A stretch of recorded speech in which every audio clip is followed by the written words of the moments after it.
Muy buenas noches, bienvenidos al especial A Mitad de Camino, una mirada a los primeros 2 años de gobierno del presidente Gustavo Petro. 2 años marcados por todo tipo de tensiones, con el Congreso, con los partidos, con marchas a favor y en contra, polarización política, escándalos de corrupción que sacuden a personas del entorno del primer mandatario y uso excesivo de la red X para enfrentar a opositores y cuestionar, entre otros, a los medios de comunicación. Me acompaña hoy Martín Orozco, es el gerente de la firma Invamer. Martín, buenas noches. Buenas noches, Juan Roberto. La firma Invamer realizó, Martín, esta semana le hemos dado a conocer la encuesta de los primeros 2 años, que es la que contrata Noticias Caracol con Blue Radio, ¿no? Así es una muestra con una representatividad nacional, es decir, tiene representación en 5 regiones del país, sí, en zona urbana y rural, en municipios capitales y no capitales. Entonces, en resumen, es una muy buena representación de lo que es el país. Imagínense, fuimos a 54 municipios y 15 capitales del Ese es el valor de la encuesta, Martín. Así ¿no? es. El valor es que es en buena parte del país. Representa totalmente a los colombianos. Martín, gracias. Me acompaña también nuestro compañero y amigo de Noticias Caracol, analista político Gabriel Cifuentes. Gabriel, buenas noches. ¿Y cómo se definen estos primeros 2 años de gobierno Petro? Si uno pudiera buscar una manera de definirlo. Buenas noches.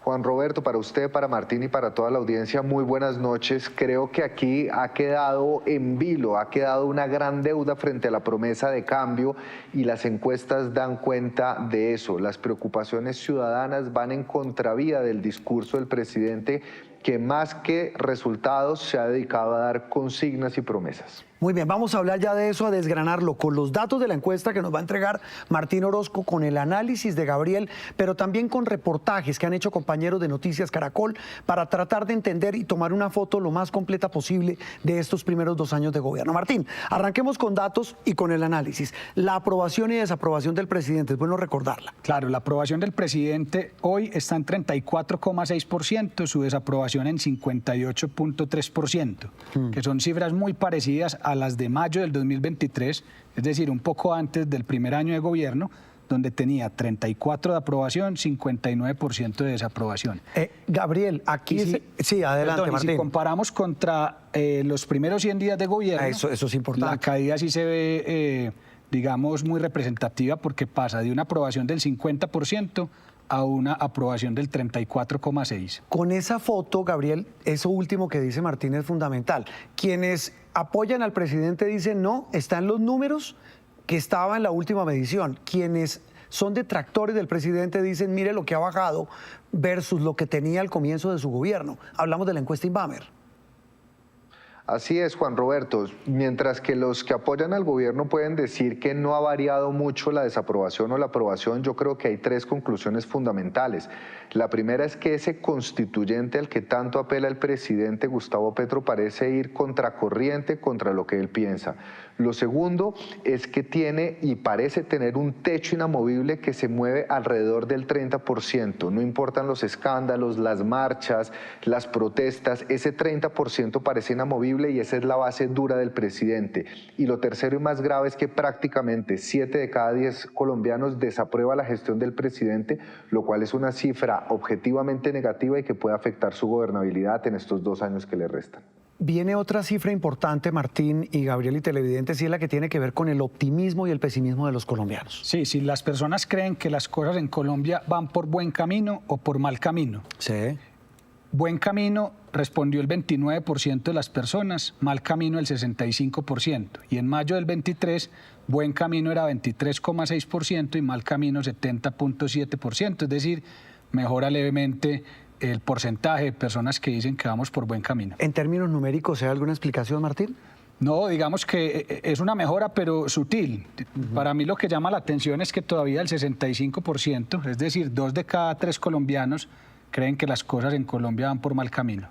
Gabriel, la lectura de esta cifra que bien puede representar en buena medida lo que piensan los colombianos del gobierno Petro y de cómo va el país.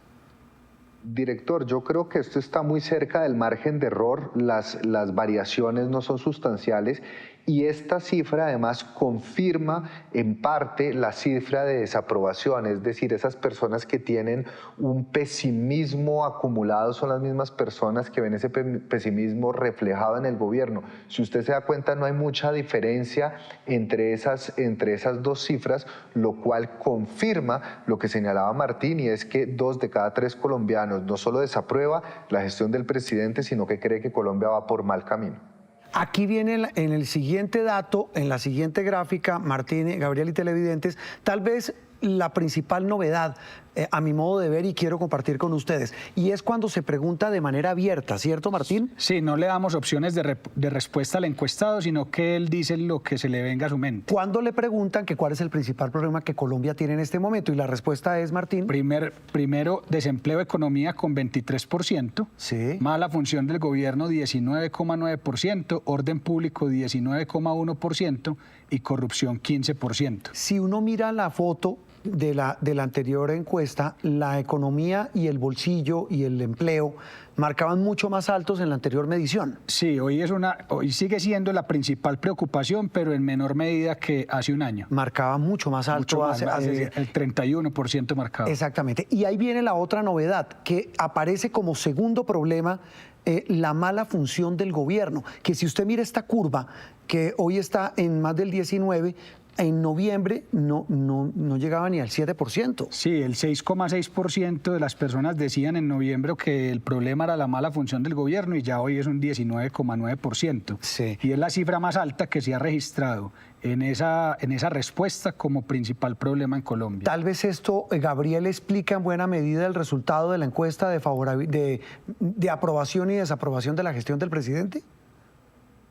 Juan Roberto, yo creo que en parte lo hace, pero yo sí creo que si hay un dato fundamental en esta encuesta es justamente ese. Sí. Es decir, que el 19% de los colombianos de entrada digan que el principal problema del país es el desgobierno. Y aquí nosotros podemos ver que ha habido escándalos, que ha habido una lentitud en la agenda legislativa, que ha habido también problemas de gobernabilidad, que la polarización está absolutamente atizada y es la primera vez que yo recuerdo en las encuestas que se presente esto como el segundo factor de mayor preocupación de los colombianos, y creo que es una señal de alerta que da cuenta además de lo que está pasando en el país. Es un claro reflejo de lo que nosotros hemos vivido los últimos meses en Colombia. Es decir, uno podría interpretar que con los colombianos encuestados el segundo problema es la función del gobierno, la operación del gobierno, así de sencillo. El desgobierno, yo lo llamaría. Muy bien. Usted mencionaba, Gabriel, al comienzo, y me llamó la atención, que dice que la manera de definir lo que han sido estos 2 años de gobierno Petro es que una cosa es lo que dice y otra la que hace. Sí, Juan Roberto, este gobierno generó excesivas expectativas, es el primer gobierno de izquierda que tiene el país, hay afincadas ilusiones y esperanzas de muchas personas, viene después de la protesta social del 2021 con una agenda social absolutamente ambiciosa, pero lo que se ha visto son pocos resultados en las ejecutorias y en las prácticas del gobierno absolutamente ningún cambio, y prueba de eso es lo que se ha conocido gracias también a Noticias Caracol frente al escándalo de la Unidad de Gestión del Riesgo, que representa las mismas prácticas clientelistas que han hecho presencia en todos los gobiernos que han antecedido al mandato de Gustavo Petro. No se me adelante que ese va a ser el siguiente tema de análisis, la percepción de cambio, la percepción de corrupción. Pero es que, Gabriel, se lo preguntaba porque la gran pregunta que muchos se hacen hoy es que es más importante a la hora de gobernar, la palabra o la acción. El presidente Petro tiene como fortaleza la palabra, es indudable. Eso lo lleva a buscar la manera de acercarse a la gente. Aprecia más la calle y la tribuna pública que los escenarios de debate con órganos del poder. Busca más la calle que la concertación con otros poderes. Este es su estilo de gobierno visto por analistas. El presidente Gustavo Petro hace 730 días tomó posesión. Juro a Dios y prometo al pueblo cumplir fielmente la Constitución y las leyes de Colombia. 2 años marcados hasta el momento por distintos bemoles, luces, sombras, aciertos y errores, pero con un estilo que analistas definen como diferente y propio. Traer la espada de Bolívar. El gobernar se asocia mucho a la toma de decisiones, ¿no? Y en esa línea, cuando uno analiza a Gustavo Petro, uno dice, el gobierno de Gustavo Petro ha sido un gobierno personalista, realmente, personalista en la manera de tomar las decisiones. La guerra sigue, el hambre continúa. Lo califican como un presidente elocuente. En sus discursos insiste que la Casa de Nariño le parece aburrida, que no le gustan los grandes banquetes o los cócteles sociales con banqueros. Invíteme a tomarme una cerveza allá en una esquina, sentados en una acera.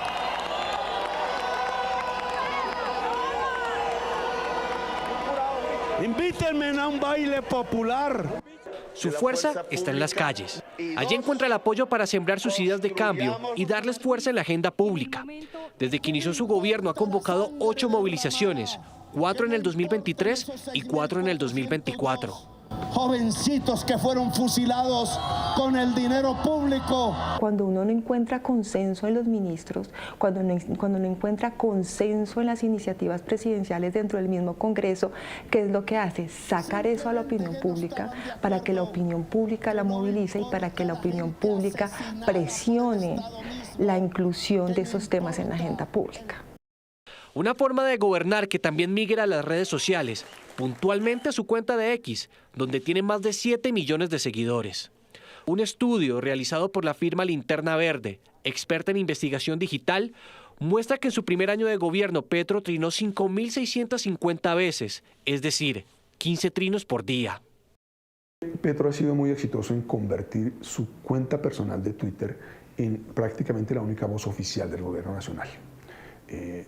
Todo el país opinador, todo el país, digamos que pertinente en el poder o en la comunicación, hoy en día sabe que aquello que salga de la cuenta de Twitter es lo que realmente va en serio. Para los analistas, el uso de la cuenta de X tiene un solo objetivo. Yo tengo al país opinador enterado, permanentemente pendiente de un Twitter que uso intensamente y en el que hago anuncios polémicos para diferentes grupos políticos permanentemente, pero además, y esto lo ha reforzado muchísimo más durante los últimos meses, hago una fuerte presencia en eventos controlados. También tiene su propio estilo para manejar su gabinete. En 2 años ha tenido 38 ministros. Acá lo que sucede es que Petro tiene mucho intermediario para hablar con sus propios ministros. Si Petro hablara más directamente con sus ministros y le diera línea directamente a ellos, la relación se mejoraría. Un estilo que despierta elogios y críticas, pero que está marcado después de 2 años a mitad de camino. Pues precisamente, Martín, recordemos que el gobierno esgrimió como su caballo de batalla un eslogan, el gobierno del cambio, y todavía lo pregona. Por eso preguntamos a los encuestados si ha percibido o no ese cambio, Martín. Sí, la pregunta textual es si en los 2 años que lleva el presidente Gustavo Petro gobernando, ¿con cuál afirmación o con cuál de las siguientes frases se siente usted más de acuerdo? Sí. Ha percibido un cambio positivo el 28% de los colombianos, ha percibido un cambio negativo el 33.6%, y no ha percibido ningún cambio el 36%. Es decir, que si uno mira, casi el 70% no cree que ha habido cambio. Si ha habido, es para mal.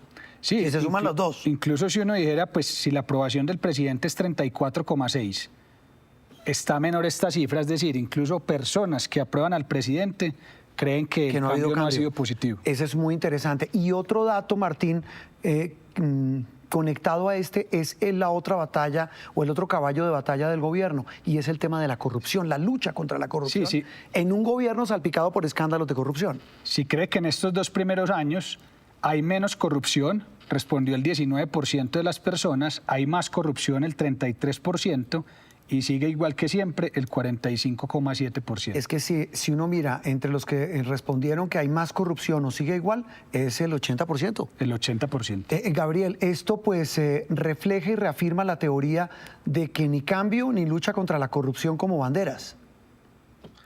Juan Roberto, es que cuando se promete que cuando se promete que va a haber un cambio de prácticas políticas, pero se reafirma que hay prácticas clientelares, que es lo que está señalando la justicia, cuando se promete que se va a entregar un país en paz, pero lo que se ve es una degradación del orden público y un atizamiento de la violencia y de las economías ilegales, cuando se promete que va a haber cambios sociales, pero ninguna de las reformas, salvo la pensional y a las patadas en el Congreso, se tramitaron, pues la gente no vive solo de discursos, la gente vive también de acciones y de resultados, y desafortunadamente en esta mitad de término han sido pocos esos resultados que le apuntan a esa promesa de cambio, donde en estos tres frentes el gobierno ha sido lánguido, por decirlo menos.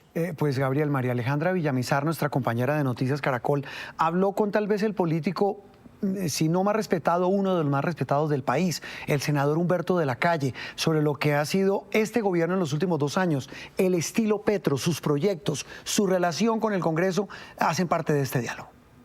¿Cuál puede ser el estado actual de esa situación política alrededor de la polarización de izquierda a derecha? ¿Cuál es la evaluación desde el punto de vista general que podríamos hoy plantearle al país? Pues yo lo primero que veo es que de alguna manera se ha perdido tiempo. Estos 2 años son un poco estériles. ¿Por qué? Porque yo creo que el presidente tiene como propósito fundamental de su política la narrativa. Él está en la conquista de una narrativa de ruptura. Algo de razón tiene, él lo propuso en la campaña, y sobre la base de esta inequidad tremenda de Colombia, pues uno tampoco puede decir que el cambio de la narrativa sea un sacrilegio, pero me parece que hay una burbuja y sorprende que la ejecución sea tan baja, que haya tanta torpeza. Yo creería que una persona como Gustavo Petro, que lleva 30 o 40 años en la política, ya debería tener sus equipos, sus ministros, todo pensado, y realmente no ha sido así. Ha habido improvisación, ciertas formas de radicalismo y una dispersión de mensajes muy extraña. Habla del acuerdo nacional, después insulta a quienes no están de acuerdo con él. Es realmente una amalgama de confusión que se ha venido agravando últimamente. Entonces hemos prácticamente, creo yo, perdido 2 años, y sobre todo me parece que la izquierda está perdiendo una oportunidad. Hablemos un poquito de eso, porque al comienzo del gobierno pues se dijo, bueno, es que no saben, no tienen la experiencia, la gente con la que van a gobernar no ha estado antes en el poder, en el gobierno.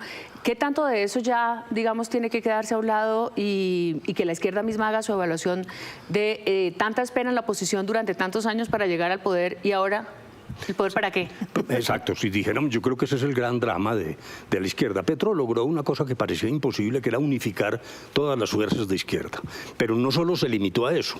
Su mensaje de cambio llegó a muchas personas que realmente creían que era un paso necesario, y también a unas personas ilusionadas, particularmente los jóvenes, una cosa muy emotiva.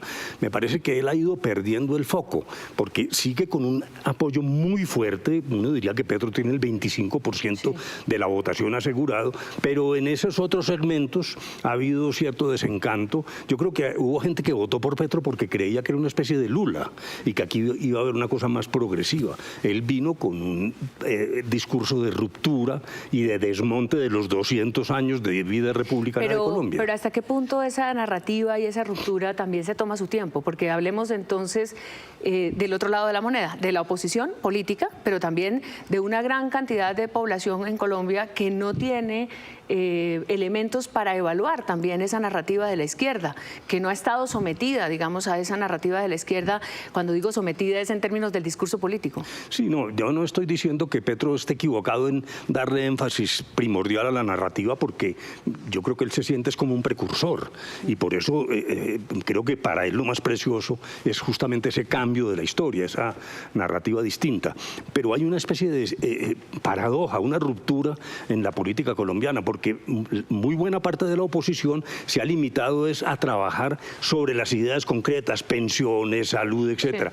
Sí. Y a mí me parece que la gran discusión no debería ser esa, porque esa narrativa de Petro se basa además en ideas sobre la capacidad del pueblo, el famoso constituyente primario, de qué manera el caudillo va conduciendo los acontecimientos, y yo creo que eso sí pone en riesgo la esencia del Estado de Derecho occidental, la separación de poderes, el tema de sus relaciones con la prensa, el respeto a las cortes. Luego, en el fondo, esta discusión política debería ser mucho más profunda y no solo si la reforma a la salud es buena o mala, porque allí lo que también ha pasado, que me parece muy grave, y ahí han caído muchos opinadores en Colombia, que el que diga que tiene reparos a la salud, a la reforma de la salud, entonces es que es un neoliberal inmundo o probablemente un fascista. Sí. Entonces nos hemos convertido en un intercambio de insultos que me parece realmente muy nocivo. ¿Cómo podríamos evaluar un poco alrededor de este escenario de Congreso, un poco la situación en general? Pues yo diría lo siguiente, me parece que el gobierno no es tan fuerte como creo quiere, pero tampoco es irrelevante en el Congreso. Particularmente en Cámara, pues el poder del gobierno es mayor. Entonces, el Congreso bastante dividido, bastante en la mitad, en el filo, donde el gobierno tiene victorias, pero también tiene derrotas, y donde a veces pasan cosas un poco asombrosas. En Senado se votó la reforma a las pensiones.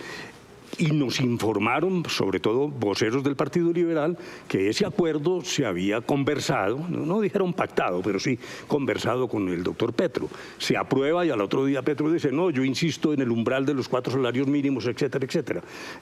Que al final luego tuvieron que votar lo que salió del Senado. Sí. Luego hay bastante confusión y nadie puede predecir que va a ganar en X o Y terreno. Muy bien, hablemos ahora de economía, porque en esa materia todo el mundo habla hoy, Martín, de una nueva reforma tributaria, aunque si bien el principal problema de los colombianos sigue siendo el bolsillo, lo vimos, la economía, el desempleo, el porcentaje es menor frente a la última medición. Eso implicaría que algunas personas creen que la economía mejoró, pero cuando hablamos de tributaria, porque ya hubo una reforma tributaria, ahora se habla de otra, ¿qué dice la gente en la encuesta sobre esa nueva? Si está de acuerdo o en desacuerdo con una nueva reforma tributaria que propondrá el gobierno Petro, de acuerdo el 31,7%, en desacuerdo el 57%. Pues mire, eso demuestra que evidentemente la gente no quiere una tributaria y Gabriel, para el ministro Bonilla, muy cuestionado, salpicado en el escándalo de corrupción de la Unidad de Gestión de Riesgo, le preguntábamos la semana pasada en una entrevista que si él tiene cómo defender una tributaria en el Congreso metido en ese rollo y con la situación económica que pinta hoy para el país. Súmele a eso, director, que va a tener que tramitar primero la ley de presupuesto del 2025, que está ya desfinanciada, que es lo que obligaría a avanzar en una reforma tributaria, pero en una tercera legislatura donde indudablemente el escándalo de la Unidad de Gestión del Riesgo, donde él se ha visto salpicado, puede afectar el proceso parlamentario, la legitimidad del proceso parlamentario y dificultar esa necesidad que tiene el gobierno de cubrir un hueco de aproximadamente 12 billones de pesos. Pues bueno, para entender cómo se ha manejado la economía en este gobierno en sus primeros 2 años, Víctor Grosso habló con el decano de Economía de la Universidad de los Andes, Hernando Zuleta. Aquí la entrevista. Profesor Zuleta, gracias por acompañarnos en Noticias Caracol. Víctor, muchas gracias por la invitación. Usted es profesor. Si pudiera darle una calificación de 1 a 5 a la gestión económica del gobierno del presidente Gustavo Petro en estos primeros 2 años, ¿qué nota le daría? Le daría un 2. Cuando uno se saca un 2, pues se raja. ¿Por qué? Porque las 2 apuestas fundamentales del gobierno eran la transición energética y la política social. En transición energética no ha habido políticas que conduzcan a ningún cambio profundo. Y en cuanto a política social, si bien se construyó, se inauguró el Ministerio de la Igualdad, no ha habido políticas nuevas con efectos importantes y medibles en términos de reducción de pobreza. Pero el año pasado hubo una reducción en la pobreza monetaria bastante importante, ¿no? 1,6 millones de colombianos salieron de la pobreza monetaria. ¿A qué se atribuye entonces esa disminución?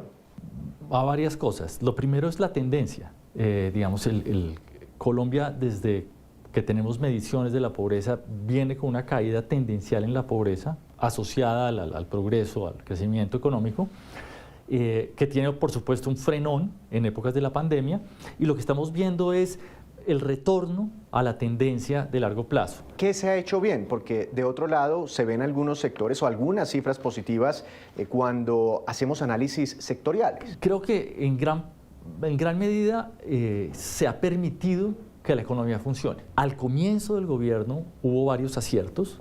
Por ejemplo, se requería una reforma tributaria y sacar una reforma tributaria ambiciosa. El plan de desarrollo tuvo mucho trabajo y mucho detalle. Digamos que sí hay cosas rescatables. ¿Este bajo crecimiento económico es un tema netamente estadístico o en algo tiene que ver el gobierno nacional? Creo que el gobierno sí tiene que ver. Hay dos fenómenos que afectan negativamente el crecimiento que están relacionados con lo que ha hecho este gobierno.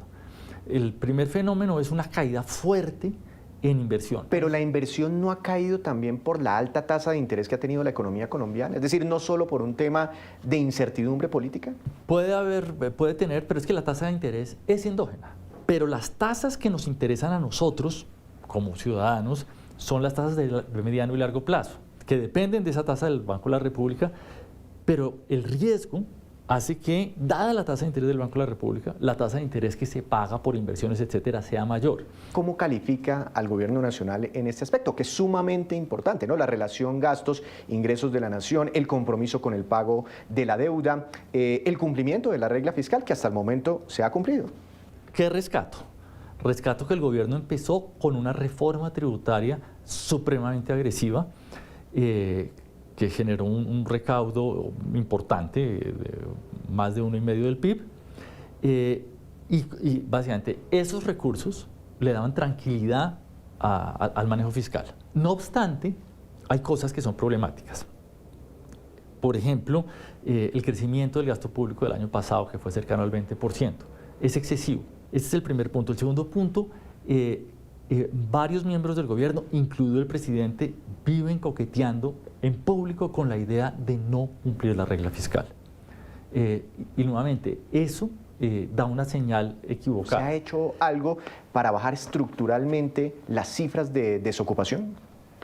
Bueno, estructuralmente no. Estamos hablando de la dificultad que hay para que los desempleados encuentren trabajo, que las firmas encuentren empleo, que, digamos, trabajadores con capacidades suficientes para sus vacantes, y que los costos de contratación y de movilidad sean más bajos, y ahí no se ha hecho nada. ¿Esa disminución en la inflación tiene que ver en algo con políticas gubernamentales? El pico de inflación se debe a dos cosas: al exceso de gasto durante, digamos, para salir de la crisis de la pandemia, y al incremento en insumos para la producción agrícola por cuenta del conflicto entre Rusia y Ucrania. Después de ese pico, el Banco de la República empieza a tener una política contraccionista. Y eso es lo que explica en gran parte la caída. Contraccionista es subir tasas de interés a lo que dé. Tasas de interés altas. Entonces, esa tasa de interés alta contribuye a reducir la demanda y eso me va bajando la inflación. Profesor Zuleta, ya para finalizar y pensando en estos 2 años que le quedan al gobierno Petro, ¿cuál cree usted que es el principal problema económico que se debe atacar? Creo que va a haber un problema fiscal serio. Entonces, me parece que si no hay un esfuerzo consistente y muy serio en el ámbito fiscal, el próximo gobierno va a tener que... ¿Pero qué es un esfuerzo en el ámbito fiscal? Reducción del gasto. ¿Apretarse el cinturón? Apretarse el cinturón. Profesor Zuleta, muchas gracias por acompañarnos aquí en Noticias Caracol. Muchas gracias a usted, Víctor, por la invitación y bueno, a Caracol. Pues para sacar adelante iniciativas como esa nueva reforma tributaria o cualquier otra, es fundamental el consenso al interior del Congreso. ¿Qué dice la encuesta sobre esta relación, Martín, la de este consenso y esta relación gobierno-Congreso de la República? Sí, si usted cree que es acertado el manejo de la relación entre el presidente Petro y el Congreso de la República. Sí lo ve acertado el 24,9%, y no lo ve acertado el 64,5%. Y esto tiene relación con lo que veíamos de la tributaria, Juan Roberto, porque también preguntamos si está de acuerdo con otras reformas. Y un 32% solamente está de acuerdo con otras reformas. Y además... Eso también es un indicativo importante. Y además solo el 22% de los colombianos se sienten representados por el Congreso de la República. Y le va muy mal en favorabilidad al Congreso, les va muy mal y a los partidos políticos. Así es. Entonces habrá que ver si la gente no quiere reformas, o por lo menos las que están proponiendo, Y no habrá quiere que ver el Congreso cómo va a jugar. No, si va a jugar a favor de la gente o si va a jugar en contra de la gente. Y súmele, Gabriel, que viene campaña el año entrante. Ya entra campaña presidencial y campaña para el Congreso. Sí, Juan Roberto, yo no creo que el gobierno de esa agenda de proyectos que priorizó para la tercera legislatura pueda sacar el grueso de las mismas, sobre todo porque hay paquetes muy gruesos, como el paquete social, donde se va a volver a presentar la salud, está el paquete de paz, el paquete minero, el paquete ambiental, el paquete de justicia. Son proyectos muy grandes que necesitan consensos que no existen hoy en día en el Congreso y donde seguramente esa sombra del escándalo de la unidad de gestión del riesgo va a prevenir que muchos partidos independientes o congresistas independientes sean proclives a votarle favorablemente los proyectos al gobierno nacional. Nuestro compañero de Noticias Caracol, Nicolás Rojas, reconstruyó en una línea de tiempo lo que ha sido esa relación entre el gobierno de Gustavo Petro y el Congreso de la República. Este es el camino político del gobierno, con sus éxitos y sus fracasos. Juan Roberto, muy buenas noches. El gobierno empezó su camino con una ambiciosa agenda política y radicó varios proyectos como la reforma tributaria, la iniciativa de paz total, las 3 reformas sociales y otras iniciativas. Los encargados de sacar adelante esta ambiciosa agenda en su momento fueron Roy Barreras como presidente del Senado y David Racero como presidente de la Cámara de Representantes. Estos primeros meses se pueden calificar como una luna de miel donde el Congreso dio el visto bueno para iniciativas como la paz total, la reforma tributaria y la creación del Ministerio de la Igualdad. Sin embargo, el gobierno enfrentó su primera crisis en febrero del 2023 ante la imposibilidad de concertar la reforma a la salud. En una locución, el presidente retira a Alejandro Gaviria del gabinete, quien se desempeñaba como ministro de Educación. En marzo del 2023, el gobierno empieza con el camino de las reformas sociales y sin concertarlas, las presenta oficialmente. Sin embargo, ese mismo mes recibe la primera derrota política en el legislativo y retira la reforma política. Desde entonces, el gobierno tuvo un camino lleno de piedras para tramitar las reformas y concertarlas con los partidos. El 25 de abril del 2023 se da la primera votación a favor de la reforma a la salud y como algunos partidos de gobierno no la apoyaron, a través de sus redes sociales decide romper la coalición. Al otro día anuncia su segundo remesón ministerial y le pide la renuncia a 5 ministros. El 1 de mayo decide abrir las puertas de la Casa de Nariño, salir al balcón y defender sus reformas. Ese día también posesiona a sus nuevos ministros como Ricardo Bonilla, Alfonso Jaramillo y William Camargo, que trabajaron con él curiosamente en la alcaldía de Bogotá. Este remesón oxigena la relación con el Congreso y logra aprobar el Plan Nacional de Desarrollo y la jurisdicción agraria. Sin embargo, se le hundieron iniciativas importantes para él como la ley de sometimiento y la reforma laboral. Ahora, la segunda legislatura estuvo marcada por iniciativas como el presupuesto para el 2024, el debate de las reformas sociales y la adición presupuestal. Los presidentes en ese momento fueron precisamente Andrés Calle por parte de la Cámara de Representantes e Iván Name, quien fue el presidente del Senado. Ellos después fueron salpicados por Olmedo López en el escándalo de la Unidad Nacional de Gestión del Riesgo. El primer gran proyecto que vio la luz verde fue el presupuesto general para el año 2024. Tiempo después se hundió la reforma a la salud en la Comisión Séptima del Senado tras un acuerdo entre los partidos independientes, el Partido Liberal, la U, los conservadores y la bancada cristiana. Sin embargo, el 14 de junio, sin discusión y acogiendo lo aprobado en Senado, la Cámara de Representantes bendijo la reforma pensional. El 18 de junio logra la aprobación de la reforma laboral en primer debate y tiempo después, el 20 de junio, se hunde la reforma a la educación por presión de los sindicatos de los maestros, quienes rechazaron los acuerdos que logró el gobierno con la bancada de oposición para el trámite de esta iniciativa. Con el inicio de la tercera legislatura, el gobierno oxigena su gabinete y el principal cambio se da en el Ministerio del Interior. Sale Luis Fernando Velasco y entra Juan Fernando Cristo. Por último, Juan Roberto, los presidentes para esta legislatura son Efraín Cepeda en el Senado de la República y Jaime Raúl Salamanca en la Cámara de Representantes. Eso es lo que tiene que ver, Nicolás Gracia, la relación con el Congreso, pero nos falta hablar de las instituciones. ¿Qué dice la encuesta Inbamer, contratada por Noticias Caracol y Blue Radio, sobre la favorabilidad, la desfavorabilidad de las instituciones en el país? También lo que piensan los colombianos del escándalo de corrupción de la Unidad Nacional de Gestión de Riesgos. Una pausa y regresamos en este análisis a mitad de camino, los primeros 2 años de gobierno de Gustavo Petro. Muy bien, estamos de regreso en este especial a mitad de camino, analizando, buscando respuestas a lo que han sido estos 2 primeros años de gobierno de Gustavo Petro, el primer gobierno de izquierda en Colombia. Lo hacemos de la mano de Invamer, la firma que realiza la encuesta para Noticias Caracol y Blue Radio. También con Gabriel Cifuentes y también con reportajes, con entrevistas, con análisis profundo que vamos a desarrollar no solamente hoy, sino a lo largo de estos días. El 7 de agosto, más exactamente, se cumplen esos 2 años. Y hablaba Gabriel antes de la pausa de escándalos de corrupción, lo ha mencionado varias veces. En medio del escándalo de la Unidad Nacional de Gestión de Riesgo, preguntamos, Martín, si los altos funcionarios salpicados deben o no renunciar. Sí, ¿Qué dice la gente? Si deberían renunciar a sus cargos y enfocarse en su defensa, o si deberían continuar en sus cargos hasta que se compruebe si son culpables o no.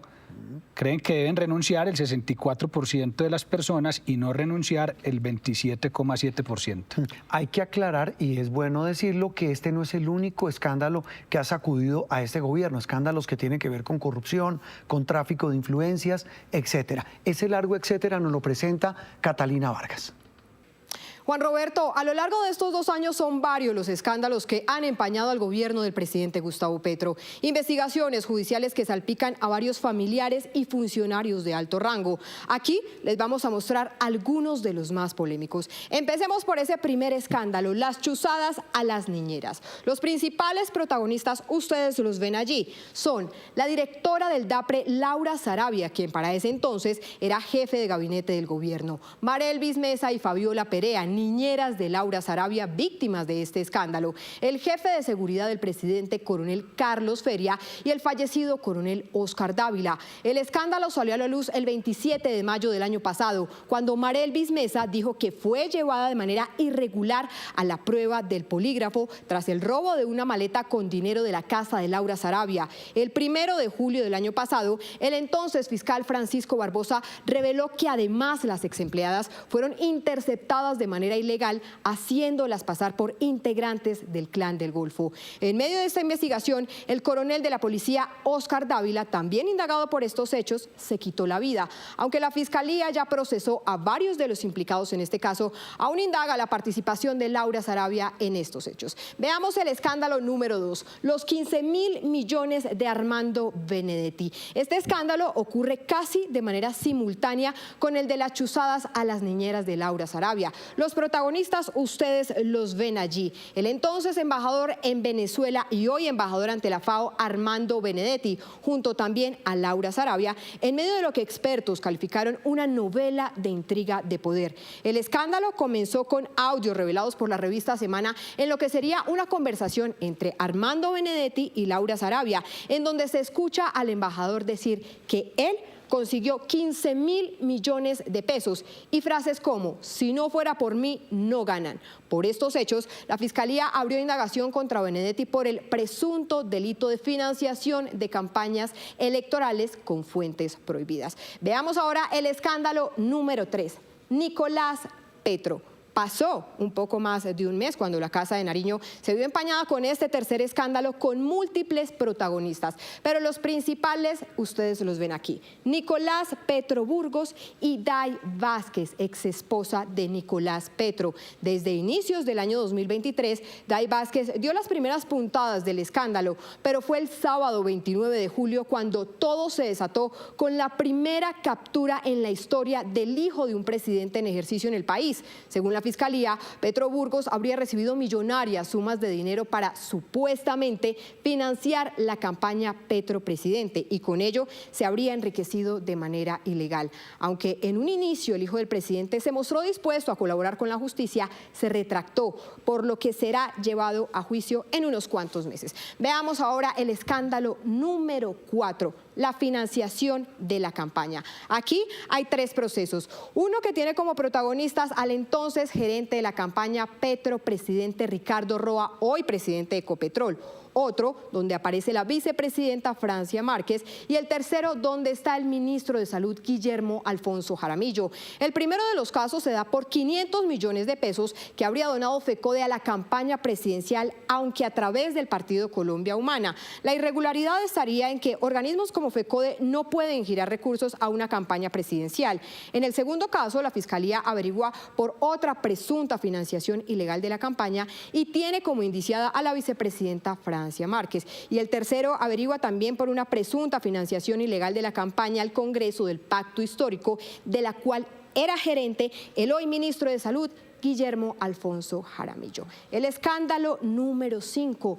La Unidad Nacional para la Gestión de Riesgo de Desastres. El escándalo de corrupción que aparece como el más delicado del gobierno, según algunos expertos. Empezó con la compra por 46.800 millones de pesos de 40 carrotanques para proveer agua a La Guajira que nunca fueron usados. Aquí aparecen salpicados funcionarios, congresistas y particulares. Entre los funcionarios están Olmedo López, exdirector de este organismo, y Sneider Pinilla, su exsubdirector. Los dos aceptaron su responsabilidad en el entramado. En sus testimonios dijeron que parte del dinero se usó para asegurar en el Congreso el avance de los proyectos del gobierno. López y Pinilla mencionaron en el entramado de corrupción al ministro de Hacienda, Ricardo Bonilla, y al director de inteligencia, Carlos Ramón González, como ustedes lo están viendo en nuestra realidad aumentada, quien para la fecha era el director del DAPRE. También hablaron contra 9 congresistas, entre ellos el expresidente del Senado, Iván Name, y el expresidente de la Cámara de Representantes, Andrés Calle, a quienes les habrían entregado fuertes sumas de dinero. Estos son solo algunos de los escándalos ocurridos en 24 meses del gobierno de Gustavo Petro. Según algunos expertos, en promedio, un escándalo cada 3 meses. Catalina, gracias. Gabriel, lo que usted ha mencionado a lo largo de esta charla, de este análisis, los escándalos de corrupción en un gobierno que había prometido no hacer lo mismo que los anteriores. Sí, sin lugar a dudas esto está afectando la imagen, la legitimidad del gobierno, y no en vano Juan Roberto y Martín es la cuarta preocupación que más reclaman los ciudadanos, no solo en la encuesta sino en la calle.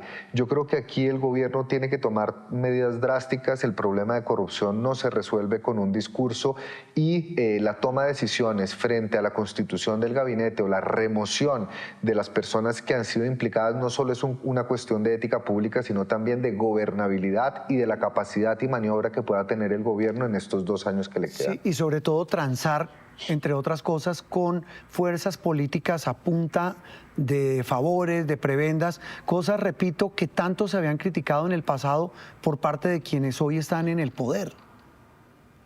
Así es, y lo que se ha demostrado nuevamente, Juan Roberto, es justamente eso, lo que tiene y lo que ocupa una mayor preocupación dentro de la ciudadanía es justamente que esa promesa de cambiar las prácticas políticas a mitad de gobierno, con una crisis que además es endógena, viene del mismo gobierno. Las denuncias son de altos funcionarios nombrados por el mismo presidente y que han destapado no solo la tramoya de corrupción, sino también las prácticas continuas que han estado enquistadas en el poder público en Colombia durante décadas. Muy bien, Gabriel. Ahora, Martín, veamos un asunto que es bien importante, porque si bien hay desconfianza en los partidos políticos, le va muy mal al Congreso, pero hay de todas maneras instituciones que mantienen, si no intacta, incluso suben en su favorabilidad y la credibilidad que tiene la opinión pública de ellas. Las instituciones en general, frente a mayo del 2023, mejoraron. Entonces, la que más alta favorabilidad tiene las fuerzas militares,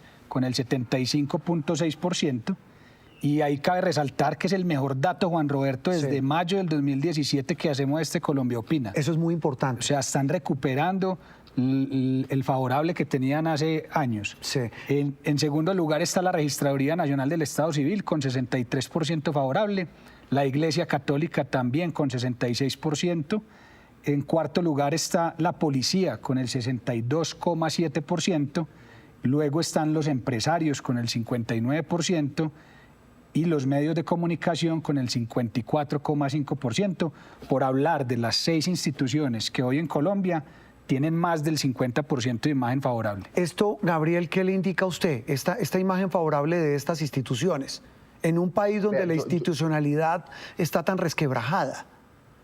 Yo me voy con dos datos fundamentales. El tema de las fuerzas militares es muy diciente porque ha habido muchas críticas frente al tema del orden público, pero no están afectando a la institución de la fuerza militar, están afectando es la imagen del gobierno. Hay un fuerte apoyo a la policía, a las fuerzas militares, a pesar de la crítica situación de orden público, y esto es muy diciente. Y lo segundo, Juan Roberto, que yo rescato es que los medios de comunicación tienen todavía una imagen muy favorable entre los colombianos, a pesar de los constantes ataques que han recibido por parte del gobierno nacional, que los ha catalogado como parte de un entramado para un golpe blando y que ha habido un proceso de estigmatización constante hacia los medios. Así que para mí esos dos datos son fundamentales de esta encuesta. Y le agregaría a ese análisis, perdón, Juan Roberto, los empresarios. Sí, ese es que muy también importante. Han sido criticados y tienen una imagen del 59% favorable. En algún momento dado el gobierno ha dicho que pues, son contradictores, aunque en las últimas semanas el presidente, a través de su mano derecha, Laura Sarabia, dice que los empresarios son los principales aliados para reactivar la economía. Pero hablemos o sigamos hablando de orden público, porque Martín Gabriel lo decía, las fuerzas militares son no solo las mejor posicionadas, pero cuando se pregunta por el control territorial, ahí la cosa no es tan favorable a las fuerzas militares, sino la situación de orden público. Sí, si cree que usted que el Estado y las fuerzas militares han perdido control de los territorios donde operan diferentes grupos armados ilegales. O sea, estamos hablando de esos territorios donde operan los grupos armados ilegales. El 75% cree que sí han perdido control y el 18% creen que no ha perdido control. Y esto va o puede ir de la mano con la siguiente pregunta, y es sobre cómo va la paz total, la que es otra de las banderas del gobierno Petro. Si usted cree que el proyecto de paz total del gobierno Petro va por buen camino o por mal camino, el 29% dice que va por buen camino y el 62% dice mal camino. Y la otra que también es relacionada es cuando se pregunta por la seguridad e inseguridad amparada en esta paz total. Si el proyecto, si la política, mejor dicho, de paz total del gobierno Petro lo ha hecho a usted sentir más seguro o más inseguro. Más seguro dice el 25,4% de los encuestados y más inseguro el 65,4%. Pues María Alejandra Villamizar habló con el padre Francisco de Rú, quien fue presidente de la Comisión de la Verdad, vital para entender nuestro conflicto. Hablaron de los 2 años de esa llamada paz total. Padre de Rú, gracias por esta compañía para hacer esta evaluación, esta reflexión mejor. Y empecemos justamente por esa pregunta general. ¿Qué ha pasado en estos 2 años alrededor de la paz? María Alejandra, gracias por la invitación. Evidentemente, lo que uno siente en el país es que hay un anhelo muy grande de paz de todos los colombianos y un deseo de que se encuentren salidas negociadas al conflicto, y en el caso de los grupos que son criminales, que haya el sometimiento a la justicia. De otra parte, nosotros anhelamos, de parte de los que estuvimos en la Comisión de la Verdad, en que se comience primero o se retome con mucha fuerza lo que inicialmente vimos que se había insinuado, y es invitar al país a una unión entre todos los colombianos en estos propósitos tan complejos y tan difíciles, una reconciliación entre los colombianos y una reconciliación en el orden más profundo, en el orden social, en el orden económico, en el orden político, y que el presidente concitara a la unión, porque las transformaciones, como vimos que habían que hacer, son muy profundas, necesariamente tocan intereses y hay que trabajarlas en diálogos muy hondos de toda la sociedad. La implementación del acuerdo de paz, ¿usted en qué camino la ve? Si se mira desde lo que está pasando en los PEDETs, poco a poco se ha empezado a reactivar con fuerza, con mayor fuerza, lo que inicialmente se quiso. Y hay de nuevo una recuperación de la esperanza. Pero hay varias cosas que son difíciles. Una de ellas, por ejemplo, la confianza de la sociedad sobre la gente que hizo la firma de los acuerdos. Por otra parte, la necesidad de que el Estado realmente se meta a fondo en los territorios y que no solamente toque los PEDES, sino la totalidad de los entornos colectivos de los territorios, que entre otras han quedado marcada en el Plan Nacional de Desarrollo.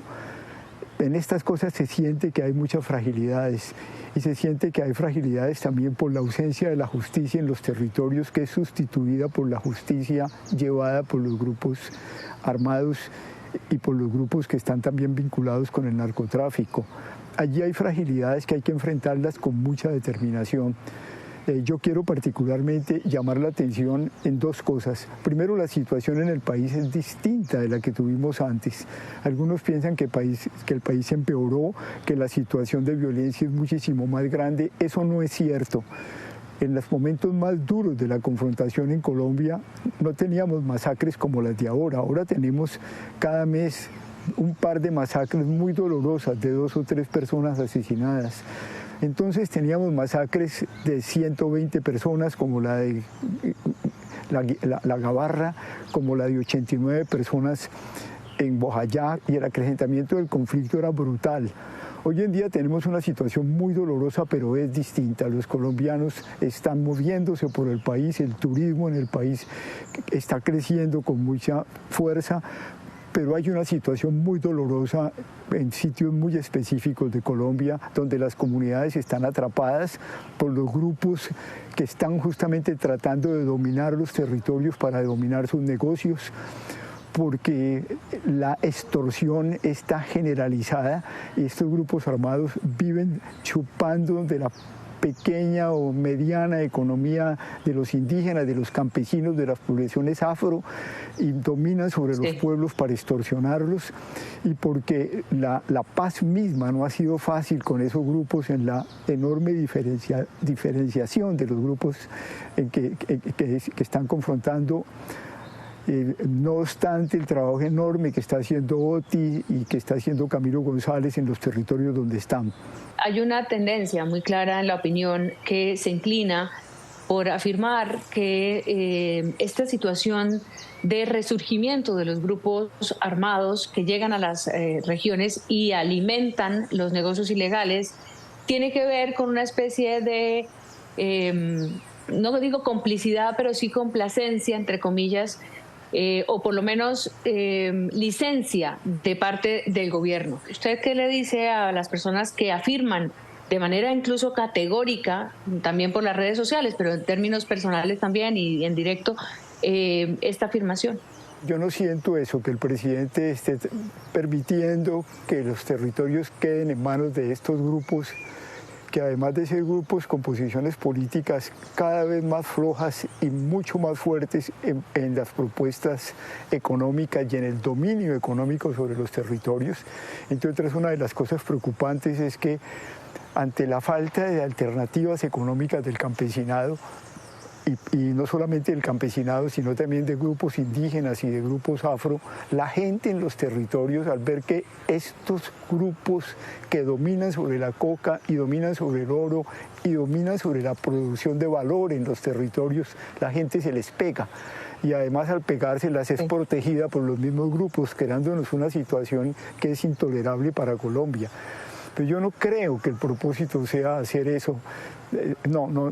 Estoy convencido que el propósito es realmente la desaparición de la lucha armada en el país y la convicción que el país tiene que acabar con la victimización. Estas cosas nos ponen en el horizonte de victimización espantosas. La cosa es mucho más compleja, pero requiere, por supuesto, de un lenguaje muy claro en la entrada del Estado con todas sus fuerzas en el territorio, en la complejidad que se vio ya en el acuerdo con las FARC, una presencia a todos los niveles, muy particularmente en educación, en carreteras, en empleo, en entrada de capitales que desarrollen procesos productivos distintos de la coca y que convenzan a los campesinos. Y ahora veamos, para cerrar, Martín, un sector fundamental para la elección del presidente Gustavo Petro, repito que cumple 2 años en el poder, los jóvenes. ¿Cómo califican los jóvenes al presidente? Los jóvenes entre 18 y 24 años, sí. Quienes en noviembre del 22, es decir, a los 100 días de gobierno, lo aprobaban el 60% y lo desaprovaba el 39%. Ya en mayo del 2023 lo aprueba el 45%, lo desaprueba el 49%. Y en esta última medición lo aprueba el 44,8% y lo desaprueba el 50%. Gabriel, ¿esto qué indica? Que el presidente haya perdido, según esta encuesta, apoyo de quienes fueron bastión fundamental para su elección. A mí me parece que esto es un dato crítico para el gobierno al cual hay que pararle mucha atención, Juan Roberto, porque justamente las promesas del gobierno, las políticas del gobierno, la creación de un viceministerio para la juventud, la intervención en la Universidad Nacional, las propuestas de educación han estado todas dirigidas justamente a atender esa población joven. Sin embargo, tener un desfavorable superior al favorable dentro de esa porción, dentro de ese universo de población que ha sido siempre la base sólida del presidente Gustavo Petro, es sintomático de la crisis sistémica que está viviendo el presidente en temas de legitimidad y de aprobación. Así que esta cifra que nos da Martín es sintomática de la crisis en la cual se encuentra la favorabilidad del presidente Gustavo Petro a estos 2 años de gobierno. Pues Gabriel, a propósito de jóvenes, el próximo 7 de agosto en nuestra emisión de Noticias del Mediodía les tendremos El País de los Jóvenes. Aquí un adelanto. Tiempos de bastantes retos, difíciles, sin embargo hemos podido tener mayor visibilidad, una voz realmente donde hemos sido escuchados y donde hemos podido tener decisiones, por así decirlo, con nuestros jóvenes. Sin embargo, aún queda mucho camino por recorrer. En estos últimos 2 años, el factor más importante y que yo consideraría más amplio sería la visibilidad y los derechos a todos los sectores sociales, entendido por el sector trans como uno de los más golpeados dentro de la comunidad LGBTI. Hemos visto mucha agresividad en lo que va de este gobierno, de todo tipo. Entonces, pues digamos que ese es como un primer mensaje, me llama mucho la atención eso, que al ser un gobierno del cambio, veamos igualmente tanta agresividad, tanta polarización, tantos ambientes hostiles en distintos entornos y desde los distintos enfoques. Bueno, Martín, el 7 de agosto, repito, en nuestras ediciones, en la de Mediodía y en Noticias Caracol Ahora, pues vamos a tener todo este reportaje especial del País de los Jóvenes. Veamos la ficha técnica de una encuesta que tiene una cantidad de preguntas sobre todos los temas que atañen al interés nacional. Hay también favorabilidad de personajes de la vida pública. También los ministros, que sabe que, Gabriel, yo creo que también nos quedamos con ese análisis, y es que si usted ve el conocimiento de los ministros, Martín me corregirá, y su calificación, la conclusión es que el país no los conoce. Claro, es que ha habido más de 50 ministros en 2 años. Y pasamos, Juan Roberto, de un gabinete plural, con unas figuras reconocidas por sus capacidades técnicas, por su trayectoria, a un gabinete de un perfil más bajo, si se quiere, un gabinete menos proclive a decirle que no al presidente Gustavo Petro, pero lo que resulta preocupante es que en términos de resultados concretos no ha habido mucha diferencia entre ese gabinete plural que le daba gobernabilidad y oxígeno político a un gabinete que se ha convertido en muchas oportunidades y en muchas de las carteras en un comité de aplausos para el presidente Gustavo Petro. Gabriel, gracias por ayudarnos a entender lo que está pasando, a hacer esta radiografía de estos primeros 2 años de gobierno Petro. Muy amable. Juan Roberto, para usted, para Martín y para toda la audiencia, feliz noche. Muy bien. Gabriel Cifuentes, analista de Noticias Caracol. Cerremos con la ficha técnica, Martín. 1.200 encuestas personales en el hogar de los encuestados se realizaron entre el 26 y el 29 de julio, un margen de error del 2.8%, y como recordamos al inicio, es una muestra que incluye zona urbana, rural, municipios pequeños, medianos, capitales. Muy completa, Juan Roberto. Esa encuesta que es bien interesante, que la encuentran completa en la página de Noticias Caracol y también en la página de Blue Radio. Les contamos que en nuestras próximas ediciones de Noticias Caracol también les vamos a tener voces de colombianos en todas las regiones del país, más expertos, más analistas, para seguir escuchando voces y opiniones sobre estos 2 años de gobierno de Gustavo Petro. Feliz noche para todos.